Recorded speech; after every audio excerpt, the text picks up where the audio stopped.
नमस्कार, मैं सुनारी और आप देख रहे हैं जनवार्ता न्यूज। दाल मंडी चौड़ीकरण अभियान फिर तेज, मुनादी के साथ ध्वस्तीकरण की चेतावनी। जी हां, वाराणसी में सोमवार को दाल मंडी सड़क चौड़ीकरण अभियान के तहत एक बार फिर कार्रवाई तेज हो गई है। एसआईआर प्रक्रिया के बाद शुरू हुई कार्रवाई। पीडब्ल्यूडी द्वारा दाल मंडी क्षेत्र में दोबारा मुनादी भी कराई गई। मुनादी के जरिए साफ तौर पे कहा गया कि जिन भवन स्वामियों की रजिस्ट्री पूरी हो चुकी है और मुआवजा मिल चुका है, वे एक सप्ताह के भीतर अपने भवन खाली करा दे। वहीं प्रशासन ने स्पष्ट किया है कि तय समय सीमा पूरी होने के बाद अधिग्रहण किए गए भवनों पर ध्वस्तीकरण की कार्रवाई की जाएगी। सूत्रों के मुताबिक 1 जनवरी के बाद कभी भी ध्वस्तीकरण की कार्रवाई शुरू की जा सकती है। वहीं जिन भवन स्वामियों के नाम अभी भी बीडीए की सूची में शामिल हैं, उन्हें चौक थाना स्थित कैंप कार्यालय में जाकर अपनी रजिस्ट्री प्रक्रिया पूरी करने के निर्देश दिए गए हैं। कार्रवाई से पहले आज प्रशासन की ओर से लोगों से अपील की गई कि वे स्वेच्छा से भवन खाली कर दें, ताकि किसी तरह की सख्ती न करनी पड़े। आपको बता दें कि दाल मंडी क्षेत्र में कुल 17.4 मीटर सड़क चौड़ीकरण किया जाना है, जिसे लेकर लंबे समय से तैयारी चल रही है। इसी बीच कुछ दुकानदारों ने कहा कि वे सड़क चौड़ीकरण का विरोध नहीं कर रहे, लेकिन मुख्यमंत्री योगी आदित्यनाथ से मांग है कि उजाड़े जाने के बाद उन्हें पुनः बसाने की व्यवस्था की जाए, ताकि उनका रोजगार और भविष्य सुरक्षित रह सके। कि दाल मंडी रोड के चौड़ीकरण कार्य को प्रारंभ किया जा रहा है।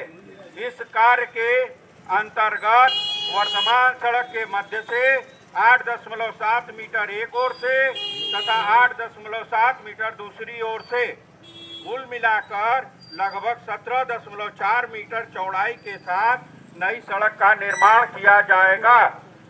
यह परियोजना यातायात सुव्यवस्था और सुगम आवागमन सुनिश्चित करने हेतु तैयार की गई है।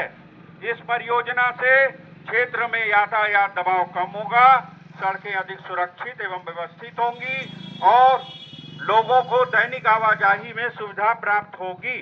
इस कार्य से उत्पन्न लाभ दूरगामी होंगे तथा आने वाले वर्षों में क्षेत्र की आर्थिक और सामाजिक स्थिति में महत्वपूर्ण सुधार होगा। साथ ही इस चौड़ीकरण के पश्चात ऐसे अनेक व्यवसाय और आर्थिक गतिविधियां संभव होंगी जो वर्तमान में सीमित स्थान के कारण संचालित नहीं हो पा रही है। नई सड़क के निर्माण से नए व्यापार प्रतिष्ठान, होटल, रेस्टोरेंट और व्यावसायिक केंद्र विकसित होंगे, जिससे स्थानीय रोजगार और क्षेत्रीय अर्थव्यवस्था को प्रोत्साहन मिलेगा। सड़क चौड़ीकरण के दौरान जिन व्यक्तियों की दुकान, भवन अथवा अन्य संपत्तियां होंगी, उन्हें विधिवत मुआवजा प्रदान किया जाएगा। प्रभावित भाग से संबंधित भूमि एवं निर्माण या संरचना से संबंधित क्षति का उचित मूल्यांकन कर भुगतान किया जाएगा।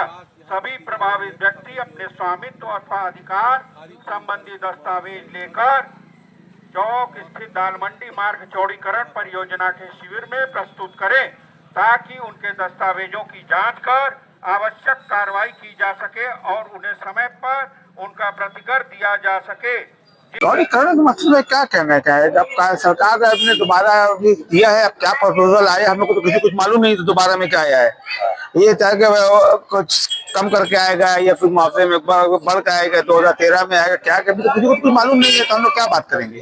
अभी सरकार आज अनाउंसमेंट हुआ है, हम सुन रहे हैं, और उसके बाद क्या होता है देखा जाएगा। अब चौड़ी आप कर रहे हैं तो हम लोग यहाँ के लोग, यहाँ दुकानदार आपको चौड़ीकरण के विरोध में नहीं है, लेकिन आप दुकानदार को कहाँ फंसाइएगा? दुकानदार क्या करेगा? सबसे बड़ा मसला दुकानदार की जीविका का है। हम लोग का कोई भी दुकानदार आपको चौड़ीकरण के विरोध में नहीं है। दुकानदार हम ये चाहता है कि आप हमको कहाँ फंसाइएगा, हमको मेरे इस तोड़ने से पहले हमको फंसाने का तो रास्ता को बता दीजिए। बस यही है, छोटी सी डिमांड है और कुछ छोड़ी ना है। सरकार के खिलाफ कोई नहीं है, लेकिन सरकार के खिलाफ नहीं है। हम सरकार से कितना चाहते हैं कि आप दुकानदारों को जो उजाड़िएगा, उससे पहले उनको फंसाने को रास्ता बना दीजिए।